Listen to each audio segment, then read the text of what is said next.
Hello সবাইকে, চলো নতুন একটি ভিডিও নিয়ে চলে এসেছি। আজকের ওয়েদারটা দেখো এতটা সুন্দর বলার বাইরে।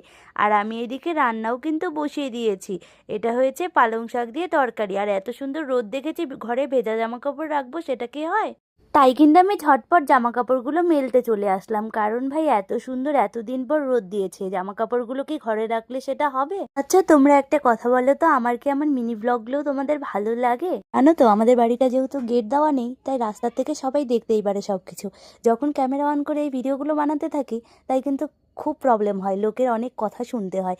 রাস্তা দিয়ে যে যায় সে তাকিয়ে তাকিয়ে যায়। কদিন ভেবেছি না এভাবে ভিডিও বানাবো না, লোক হয়তো খারাপ বলে, কিন্তু এখন আমি ভেবে নিয়েছি লোক যা বলার বলুক, আমি কিন্তু আর পিছনে কে কি বলছে সেটা আর শুনবো না। আমি কিন্তু প্রতিদিন এভাবে ভিডিও বানাতে থাকবো। তোমরা আমাকে সাপোর্ট করবে তো? চলো চলো, আজ তো তোমাদের অনেক কিছু বলে দিলাম, দেখা যাক আমি কতটা করতে পারি। আজ তোমাদের সঙ্গে ভিডিওটা না এই পর্যন্তই থাক। তোমাদের